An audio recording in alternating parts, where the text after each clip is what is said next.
ubundi Pawulo yavuze ijambo ryiza aravuga ngo mbese itarimanye umwana wayo mu Baroma. Yesu ashimwe. Yaravuze ngo itarimanye umwana wayo ikamutanga ku bwacu tumukeneye, izaburite kumuduhana n'ibindi byose. Icyambere ni umwana, agaciro ni umwana. Banza urebe mu buzima bwawe bwa buri munsi ubamo, ugendamo, urebe nimba ufite uyu mwana. Tugiye gusenga. Omora TV. Nongeye kubashimira nayifuza gukomeza kugira ibihe byiza abakunzi bacu mutandukanye ba Omora TV, by'umwihariko wowe yamaze kubukora subscribe ni iby'ingenzi cyane. Nawe kandi utarakora subscribe igihe ni iki ngiki, gukanda subscribe ukoreshe ya ndetse unandike comment y'ibitekerezo byawe kuko aba ari ingenzi cyane. Uyu munsi rero mbahaye ikaze ahangaha kuri Omora TV, kuri mikoro ndi Irakiza Lucky James. Urako turi ahantu heza cyane, ahantu heza rwose, angira ngo hagera no mu butayu, si ubutayu bwa Sahara ahubwo ni mu butayu butagatifu nabwo bwagiriwe ubuntu n'Imana. Umunsi turi ku musozi wa Karama, umusozi ufite amateka menshi, umusozi wagiye ukirirwaho abarwayi bagakira indwara zitandukanye, umusozi wakijije ibibazo bitandukanye by'abantu, umusozi wagiye uvura abantu benshi bafite ibikomere. Uyu munsi niho turiho by'umwihariko nka Omora TV, twagiye tukajya ahantu henshi hagiye hatandukanye, ariko uyu munsi turi ahangaha i Karama. Urabona rero ni mu karere ka Muhanga, ndi ku musozi wa Karama, mu masozi rwose, imisozi imaze kugira amateka, umusozi umaze kugira amateka, umusozi nwavuga ko ari umusozi wahawe ubugingo, ni umusozi ufite ububasha, ni umusozi uvura, ni umuti.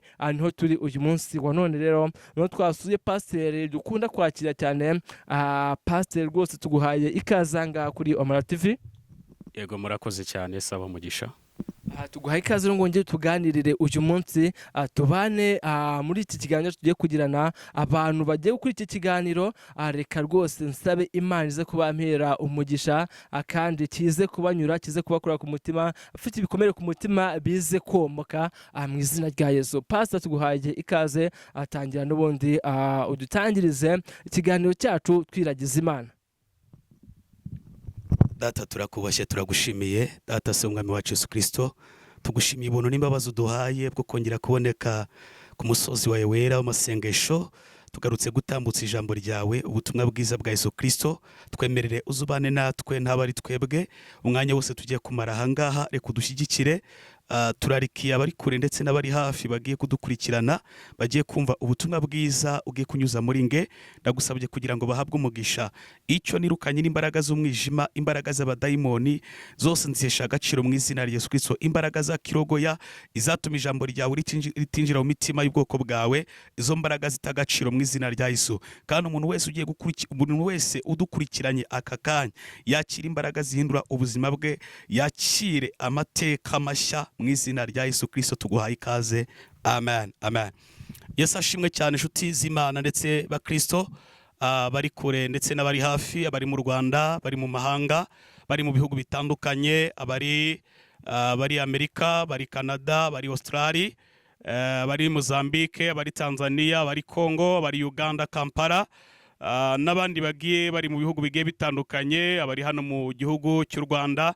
Mwese ndabashuhuje inshuti zacu, bakunzi ba Omora TV, bakunzi ba Omora TV, twese mwese turabashuhuje mu izina rya Yesu Kristo. Inshuti zanjye rero mwese bari mu Rwanda ndetse n'abari hanze, mwese ndabashuhuje. Abapastori inshuti zanjye, ababwiriza butumwa bwiza, abaprofeti bagenzi bange, mwese ndabashuhuje. Amahoro y'Imana abane namwe. Yesu ashimwe cyane. Ni muri kumwe na Prophet Daniel. Icyo Imana ikuvugaho kiruta icyo abantu bakuvugaho. Icyo Imana ikuvugaho kiruta icyo abantu bakuvugaho. Yesu ashimwe cyane. Haleluya. Ndanezerewe cyane rero kuba ndi hano kuri uyu musozi wa Karama, n'umusozi wera w'amasengesho, n'umusozi Imana yadukoreshejeho ibikomeye cyane ndetse n'ibitangaza. Bari barwayi barakize, hari bamwe bakiriye Yesu Kristo nk'umwami n'umukiza. Ubutumwa bwiza twabwirije hano bamwe bwarabahinduye, ubasiga babaye bashya mu mitima yabo. Yesu ashimwe cyane. Amen. Ndafite ibyishimo rero, ndafite umunezero kuba ngarutse hano kuri televiziyo ya Omora TV. Nje kukubwira Yesu, nje kukubwira ukuboko kwiza kw'Imana ko kuri kumwe nawe. Yesu ashimwe, haleluya. Nari maze iminsi ntaheruka kuza kuri televiziyo ya Omura TV kubw'ikibazo cy'uburwayi, kubwa gisida nagize, ariko ndashima Yesu ko yahabaye, ndashima ko Yesu yandinze, ndashima Yesu ko yandengeye. Birashoboka ko nawe ari imbaraga mbi zahize ubuzima bwawe, ariko Yesu arazi gutambutsa. Imana ishimwe cyane, haleluya. Turafite ibyishimo rero kuba duhumeka umwuka w'abazima. Hari benshi bamaze iminsi bari mu marira bashyingura babo, turabakomeje. Mwese mugire kwihangana kandi Yesu abakomeze. Mwisi niko biba, kandi mwisi si iwacu. Hari abarwayi bankurikiranye bafite umubabaro bitewe n'ubuzima barimo. Mwese ndabakomeje. Yesu ari kumwe namwe kandi arabakunda. Ndashima Imana rero, ndashima Imana, kandi niko Bibiliya ivuga mu gitabo cya Zaburi ibice byaho 150 umurongo wa 6. Dawidi yavuze ijambo ryiza cyane avuga ngo ibihumeka byose bishima Uwiteka, haleluya. Rero ndi muri bamwe bahumeka, nawe urahumeka. Ndumva rero wahereza Imana icyubahiro ugashima Imana. Yesu ashimwe. Ntabwo ndatinda rero kuko nzanye ijambo ry'ubuzima. Iyo mvuze ngo nzanye ijambo ry'ubuzima, iteka n'iteka iyo turi mu isi duhura n'amagambo, amagambo akadusenya, kuko amagambo nta nubwo atwubaka, ariko mu ijuru agaturuka ijambo. Yesu ashimwe cyane, haleluya. Uwo jambo rero, niwe nje kubabwira Yesu, nje kubabwira imbaraga z'Imana, nje kubabwira gukora kw'Imana. Yesu ashimwe cyane, haleluya. Birashoboka yuko umaze igihe wihebye, birashoboka yuko umaze igihe uri mu bibazo, birashoboka yuko umaze igihe uri mu ntambara, birashoboka yuko umaze igihe uri ku musozi w'igisuzuguriro. Reka nkubwire ngo igihe kirageze kugira ngo Imana igutabare, inawe Imana ikwinjize mu gihe cyo kuyishima, haleluya. Hari abantu bagiye gushima Imana bankurikiranye aka kanya. Uko ndeba niko imirimo y'Imana igiye kugaragara ku buzima bwawe, uko ndeba niko ibikorwa by'Imana bigiye gukoreka mu ruhande rwawe. Prophesy, haleluya. Ndi umuhanuzi Imana ihagurukije, ndi umuhanuzi Imana itoranyije muri iki gihugu cy'u Rwanda, kandi nta mupaka mfite, kubera ko ni ngombwa ko ubutumwa bwiza bwa Yesu Kristo mbugeza ku bari kure ndetse n'abari hafi. Yesu ashimwe cyane. Hari ijambo ryiza Yesu yahaye intumwa, arazibwira ngo mugende mu mahanga yose, mubwirize ubutumwa bwiza, mubigishe ibyo kwitondera, mubigishe ibyo nabategetse. Yesu ashimwe. Arabwira ngo kandi abigishwa mubabatize mu izina rya Data wa twese, Umwana n'Umwuka wera. Yesu ashimwe, haleluya. Ndagira ngo mubwire ngo nahawe umugisha, kandi umugisha nahawe niyo mpamvu Imana inyemere kugira ngo uwo mugisha nze tuwusangire, umugisha uryoha usangiwe. Yesu ashimwe, haleluya. Reka dusome ijambo ry'Imana. Turasanga mu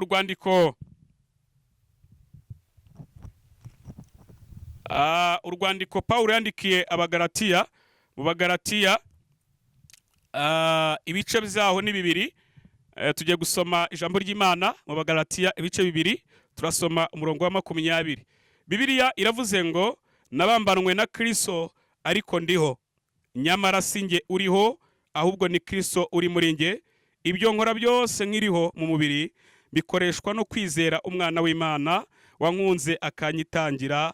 Amen.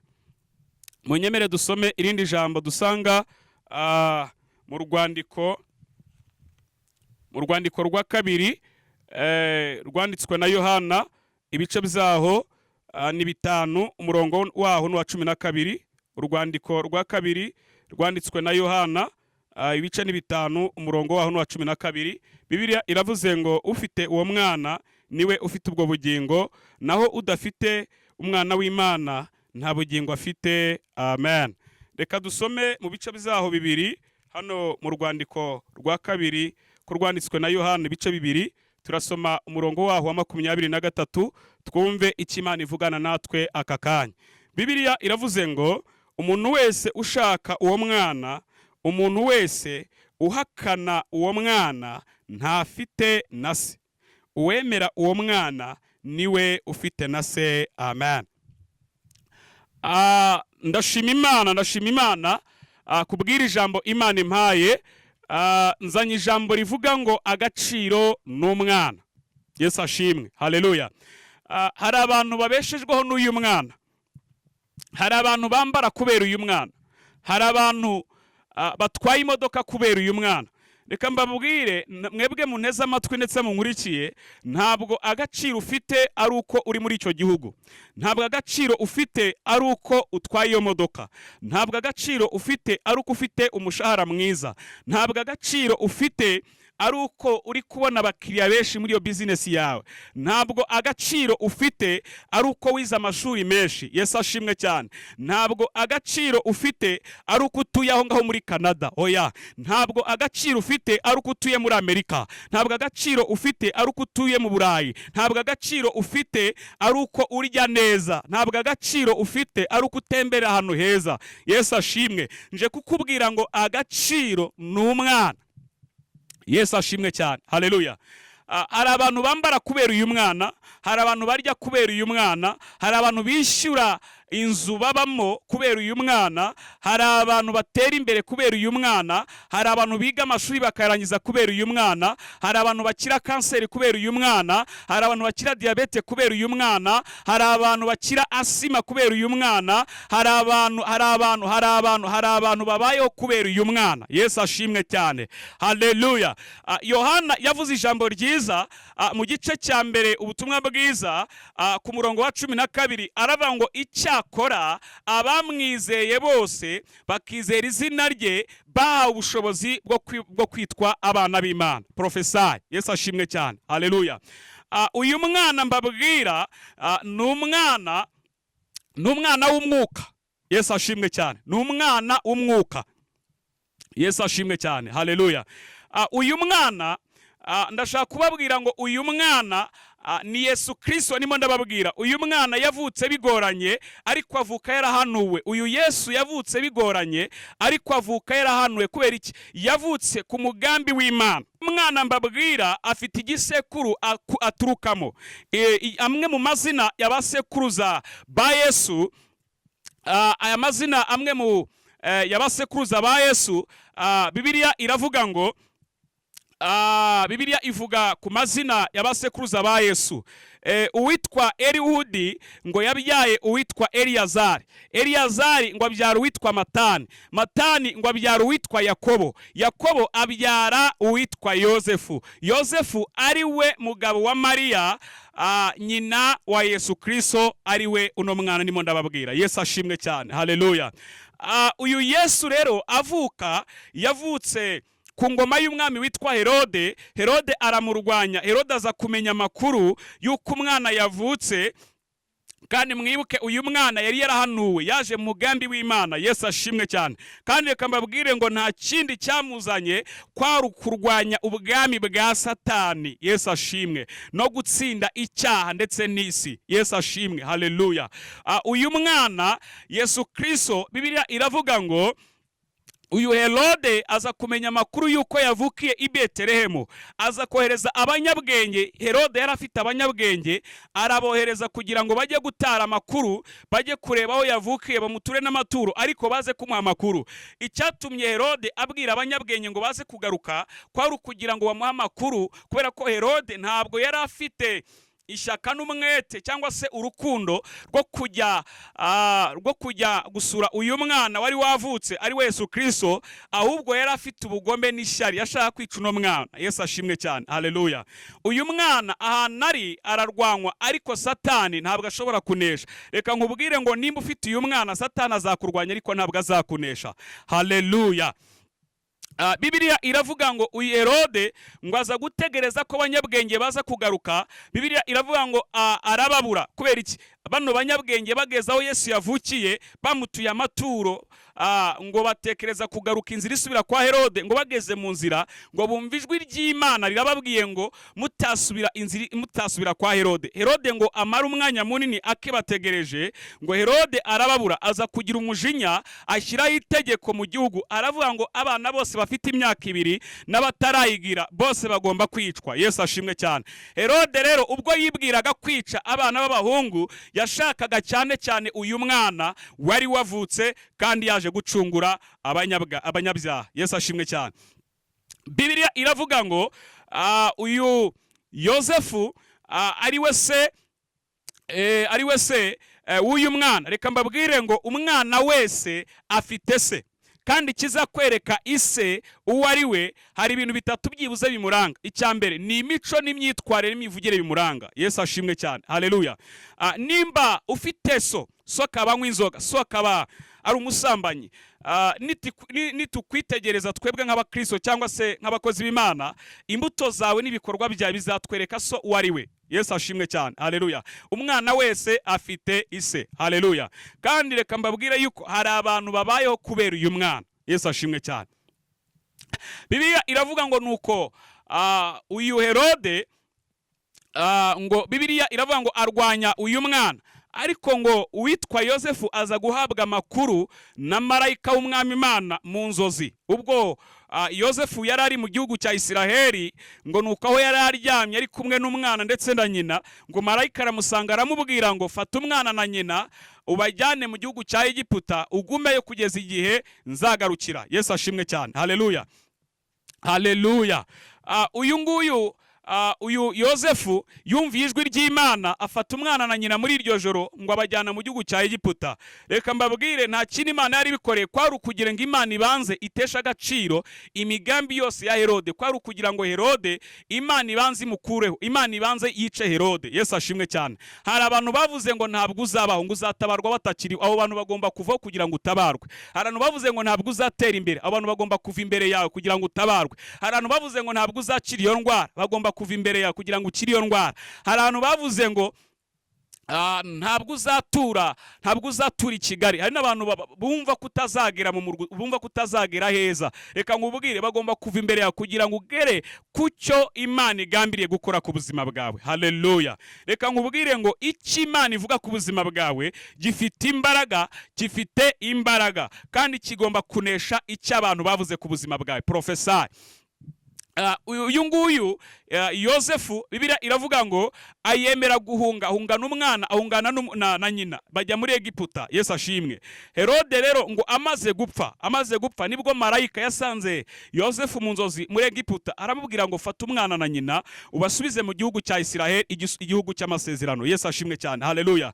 Reka nkubwire ngo hari ibyawe wimuwemo, ariko Imana ikoze igituma ugaruka mu byawe wimuwemo. Yesu ashimwe cyane, haleluya. Bibiliya itubwiye ngo iki? Bibiliya iratubwiye ngo ufite uwo mwana ni ufite umuntu wese ufite uwo mwana ni ufite ubugingo. Reka nkubwire, ubugingo nta handi tubonera usibye mu mwana wayo, mu mwana w'Imana. Yesu ashimwe cyane. Yohana yaranditse mu butumwa bwiza ibice 3:16, yavuze ngo kuko Imana yakunze abari mu isi cyane, bizatumye itanga umwana we w'ikinege, kugira ngo umwizera wese delesti enetarasini mini foregereze nimari. Aravuga ngo kugira ngo umwizera wese atarimbuka, ahubwo ahabwe ubugingo buhoraho. Avuga neza ijambo rikomeye ku murongo wa 17, aravuga ngo kuko atohereje uwo mwana mu isi kugira ngo aze gucira abari mu isi iteka, ahubwo yabikoreye kugira ngo abari mu isi bakizwe nawe. Haleluya. Ageze ku murongo wa 18, Yohana avuga ijambo ryiza, aravuga ngo umwizera wese ntacirwaho iteka, ngo ariko utamwizera amaze kuricirwaho kuko atizeye izina ry'uwo mwana w'intama. Yesu ashimwe cyane, haleluya. Reka mbabwire ngo uyu mwana iyo umufite mu buzima bwawe hari ibintu bikuranga. Yesu ashimwe cyane. Iyo ufite uyu mwana, iyo wakiriye uyu mwana, iyo wasamye inda y'uyu mwana, inda y'Umwuka Wera, ugasama uno mwana, hari ibintu byibuze bibiri bikuranga. Ibintu bibiri bikuranga, icya mbere urangwa no urahurwa. Iyo wasamye inda y'Umwuka Wera ukakira uyu mwana, ukaba ufite Yesu muri wowe, hari ibintu bibiri bikuranga. Icya mbere urahurwa, icya kabiri urararikira. Rero hari abantu bakiriye umwana ariko ntibahurwa. Barabwiriza ariko basambana, barabwiriza ariko babeshya, barabwiriza ariko batingana, barabwiriza ariko besikoroka, barabwiriza ariko bateka umutwe, barabwiriza ariko ari abanyabyaha, Bibiliya baciraho iteka. Yesu ashimwe cyane, haleluya. Hari abantu batarahurwa. Yesu ashimwe cyane. Undi kizakwereka yuko umumama, tujye mu isi y'umubiri, umubyeyi wasamye ikimuranga nuko ahurwa, tangira guhurwa. Yesu ashimwe cyane, haleluya. Birashoboka yuko aba yakundaga ibirayi agatangira kubihurwa, akavuga ngo sinshaka ibirayi, ahubwo akagira ibindi ararikira, akavuga ngo ndakeneye fanta ikonje, ndakeneye fanta ya oranje, ndakeneye fanta ya coca. Kubera iki? Uyu mwana yakiriye muri we, ntabwo uyu mwana amutegeka, ntabwo uyu mubyeyi ategeka umwana, ahubwo umwana ategeka umubyeyi. Bivuze ngo uyu mwana twakiriye arategeka, ntabwo ategekwa, arayobora, ntabwo ayoborwa. Uyu mwana iyo umufite wemera kuyoborwa nawe. Yesu ashimwe cyane. Ariyo mpamvu Pawulo yavuze ijambo ryiza, aravuga ngo abayoborwa n'umwuka w'Imana nibo bana b'Imana. Uwemeye kuyoborwa n'uyu mwana, Yesu ashimwe cyane, aba mu buzima butera imbere, aba mu buzima bwo gushima. Yesu ashimwe cyane. Haleluya. Reka nkubwire ngo iyo wakiriye uyu mwana urahurwa, utangira guhurwa. Hari ibintu twabuzwe kugira ngo tube abo turi bo uyu munsi. Hari ibintu nahuzwe. Yesu ashimwe cyane. Nawe hari ibintu Imana igusaba kugira ngo uhurwe.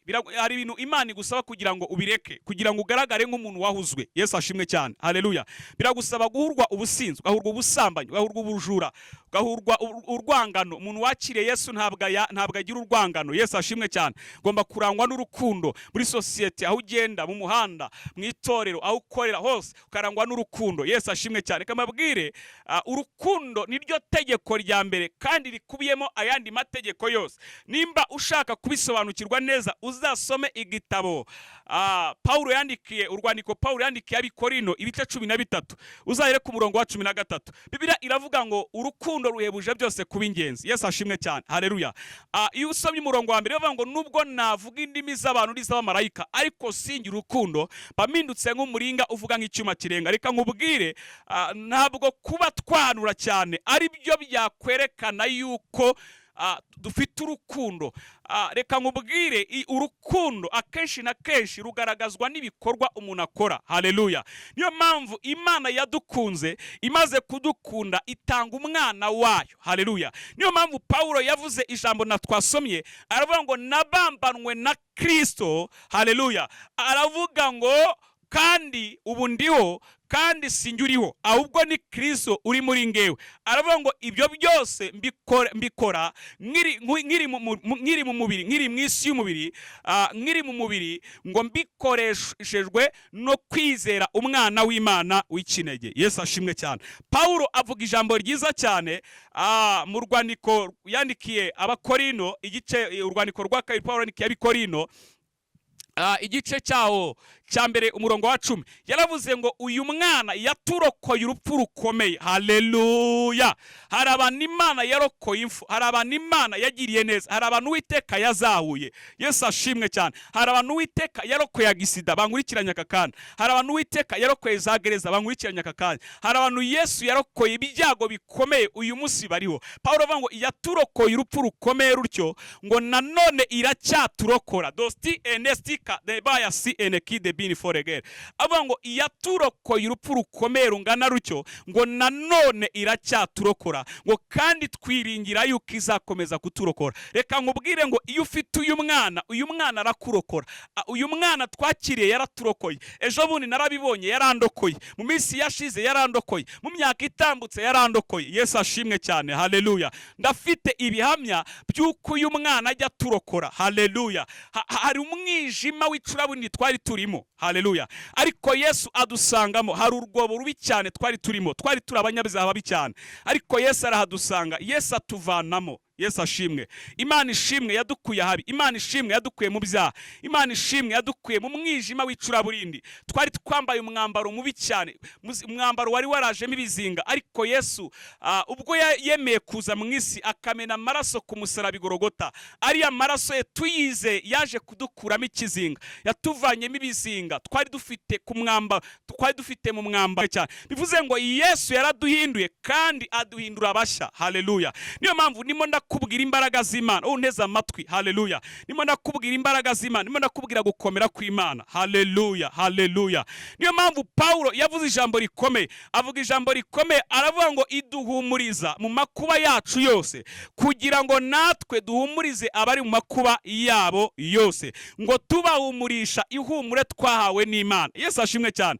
Reka nkubwire, birashoboka yuko nimo ndaguhumuriza ariko nanjye mbabaye, ntibivuze yuko njyewe guhumuriza nataba oya, ndimo ndagusengera, ndimo ndaguhanurira ngira ngo uve muri ubwo buzima, ngira ngo uve muri icyo kibazo, ariko ntibivuze yuko nye natabawe, nanjye ndacyakeneye gutabarwa, niyo mpamvu iyi nzira nkirimo.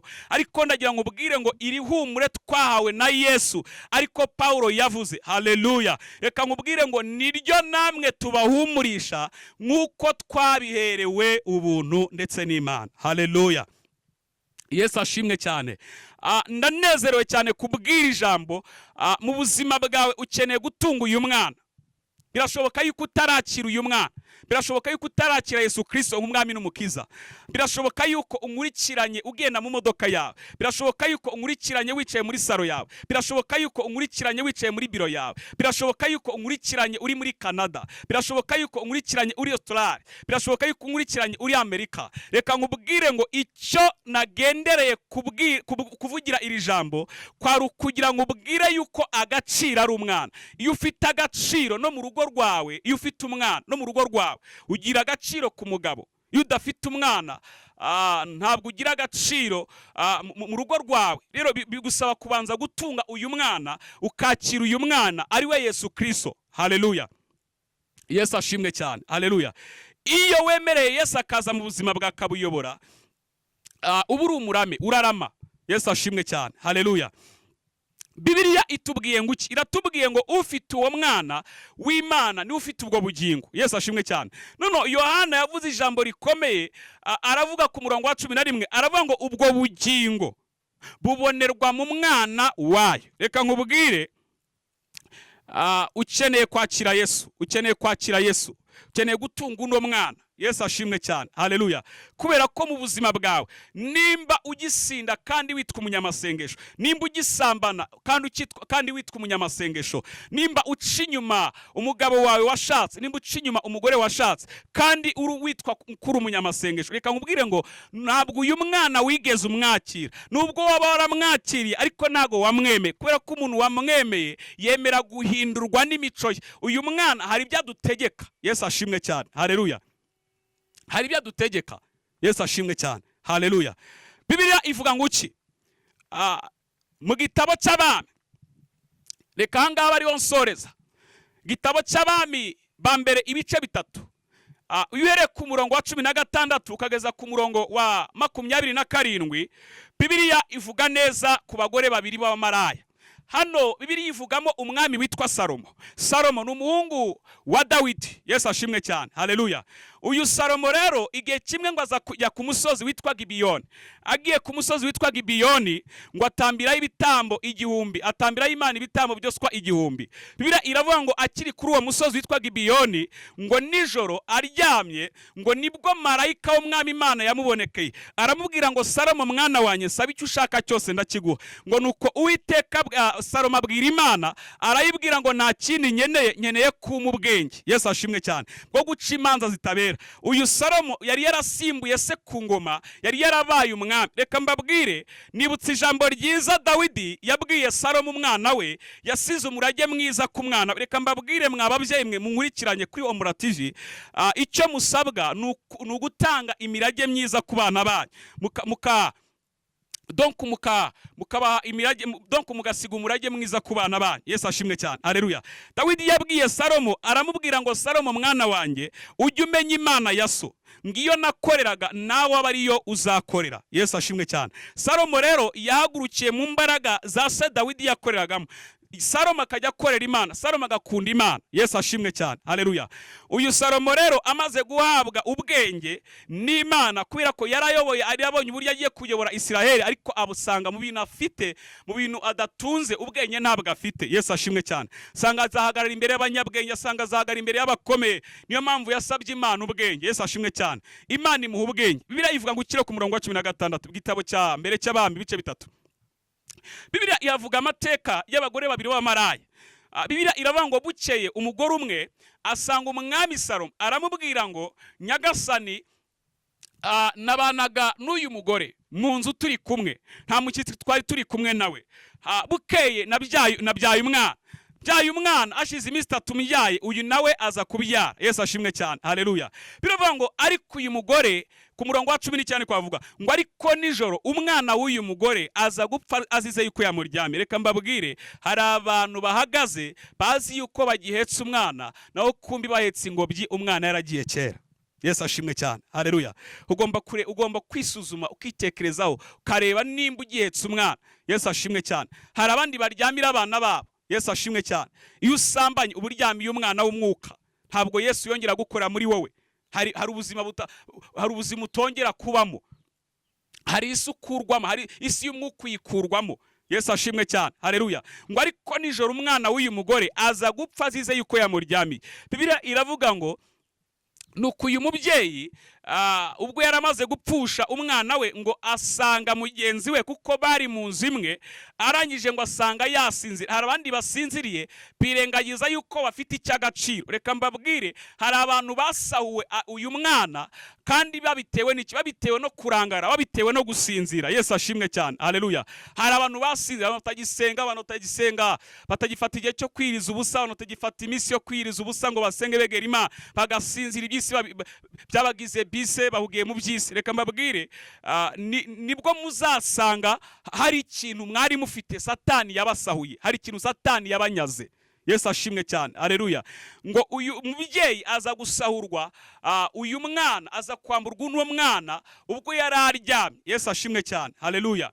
Ngo abyuke mu museke agiye konsa umwana, ngo afashe umwana afite, kumbi ni umwana yaguraniwe. Ngo amukozeho, ngo amuteruye, ngo abona umwana yapfuye, yumva umwana yakonje. Yesu ashimwe cyane, haleluya. Ngo bigeze mu gitondo aramwitegereza, ngo amwitegereze asanga uwo mwana ntabwo ari uwe. Ngo ahita yindukira mugenzi we aramubwira ngo umwana muzima ufite niwe wanjye, uwapfuye niwe wawe. Hano habaye intambara ikomeye cyane, habaye agasigana. No mubyeyi aramubwira ngo umuzima niwe wanjye, wapfuye niwe wawe. Babivugira batyo imbere y'umwami Salomo. Salomo arabumva. Salomo arangije, kubera bwa bwenge yahawe n'Imana, arangije arabwira ngo nimuzanire inkota. Nk'inkota barayimuzanira. Yesu ashimwe cyane, haleluya. Inkota bayimuzaniye, Salomo arategeka aravuga ngo uwo mwana muzima ni mumucemo kabiri. Yesu ashimwe cyane, haleluya. Ngo igice kimwe mu gihundi n'ikindi mu gihundi. Birababaje cyane. Yesu ashimwe cyane. Iyi nkuru irababaje, haleluya. Bibiliya iravuga ngo nuko nyina w'umwana muzima wari umufitiye imbabazi, ngo yitegereze uburyo umwami agiye kumucamo kabiri, aritegereza ngo uyu mwana mugirire impuhwe. Reka nkubwire ngo iyo utagira impuhwe muri wowe, n'uyu mwana w'umwuka ntabwo akugirira impuhwe. Hari ikintu kigomba kukuranga, ugomba kurangwa n'impuhwe, ukarangwa n'urukundo. Yesu ashimwe cyane, haleluya. Ngo ayitegereze uburyo umwami Salomo ngo agiye gucamo kabiri uyu mwana akamwica. Yesu ashimwe, ngo amugirire imbabazi, ngo ararira. Yesu ashimwe cyane, haleluya. Arabwira ngo oya mwami, wimwica, wimucamo kabiri, ahubwo mumuhe, nubwo bimeze gutyo, mumuhe amujyane. Yesu ashimwe cyane, yemera kumutanga, haleluya. None ngo Salomo yitegereza uwo mubyeyi uburyo amufitiye impuhwe, naho kumbi bwa bwenge yawe n'Imana buhita bumwereka nyina w'umwana muzima. Ku murongo wa 27 Bibiliya iravuga ngo nuko umwami ahera ko arategeka ati uwo mwana muzima nimumwice na hato, umuhora mugore ko ari wenyina. Amen. Nari mvuze ngo mu buzima bwawe isuzume urebe nimba ufite umwana w'umwuka. Yesu ashimwe cyane. Hari ijambo nakunze riri mu gitabo cy'umudogiteri Luka igice cya mbere, umurongo wa 80.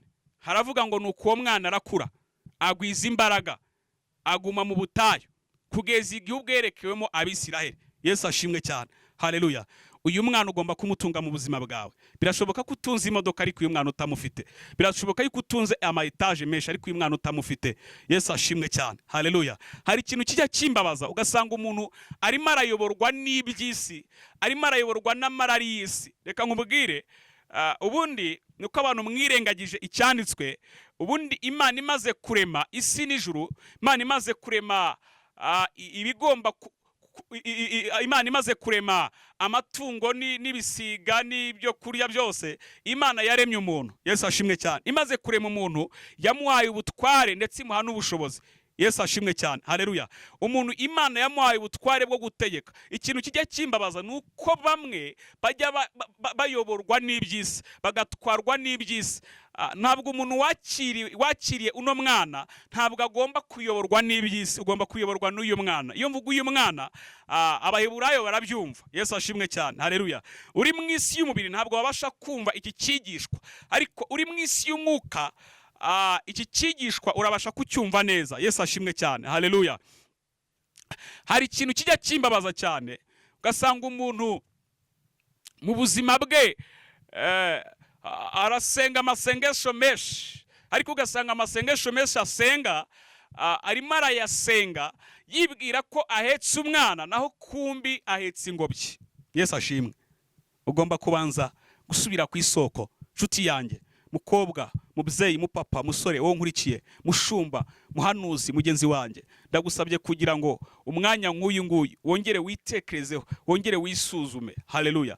Urebe nimba koko mu buzima bwawe warakiriye umwana. Haleluya. Nababwiye ngo umwana wese afite ise, kandi kikwereka ise uwo ari we ni imico n'imyitwarire n'imivugire imuranga. Yesu ashimwe cyane, haleluya. Ndashaka gusengana nawe, wowe ufite ikibazo gikomeye ku buzima bwawe. Uyu mwana birashoboka ko wamwakiriye, ariko hakaba hari ibindi bitarakunda. Ijambo ryiza haravuga ngo mbese itarimanye umwana wayo. Mu baheburayo, mu baroma, Yesu ashimwe, yaravuze ngo itarimanye umwana wayo ikamutanga ku bwacu tumukeneye, izaburite kumuduhana n'ibindi byose.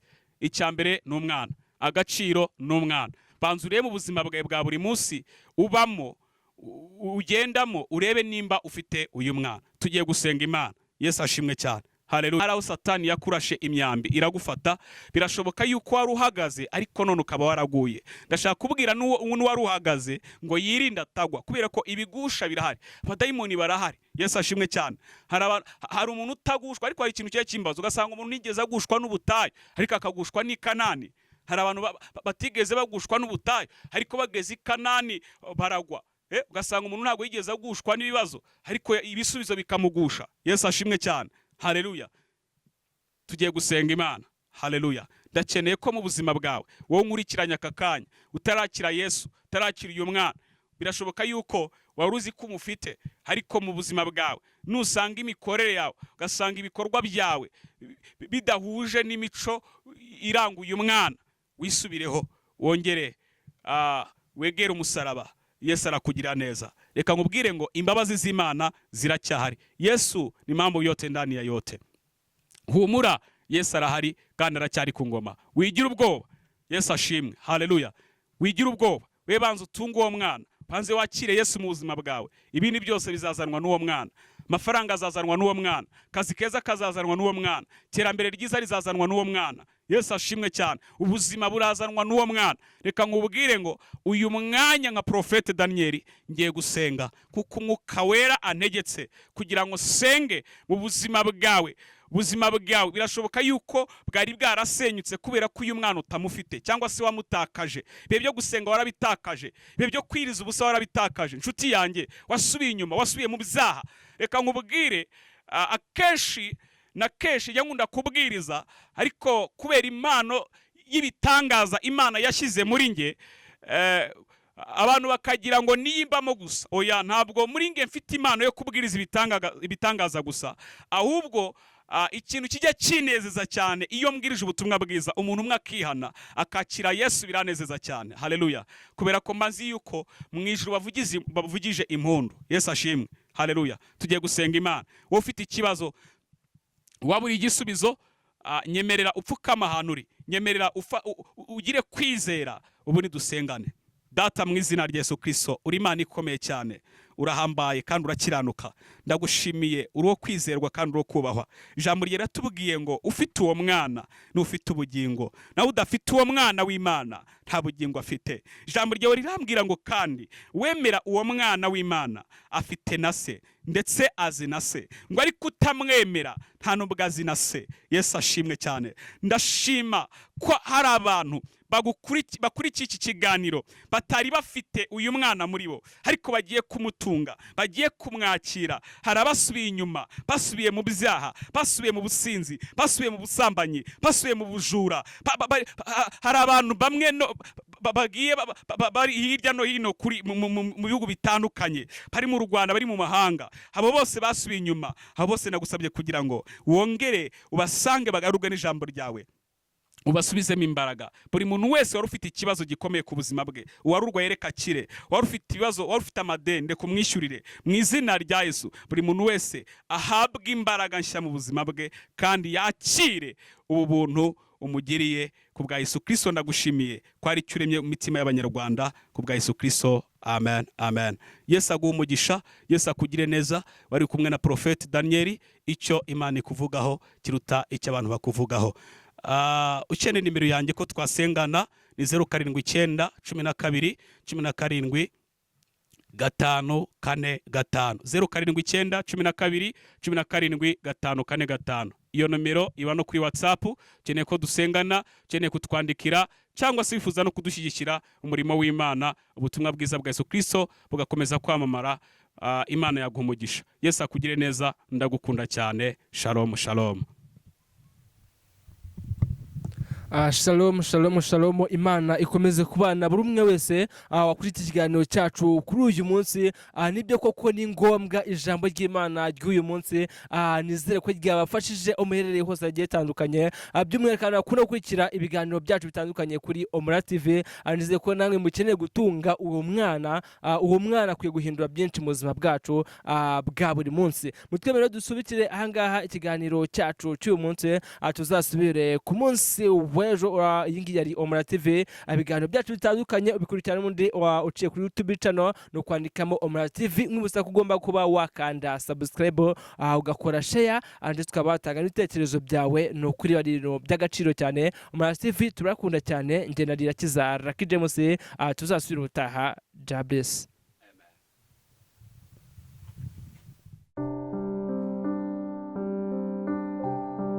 Omra TV.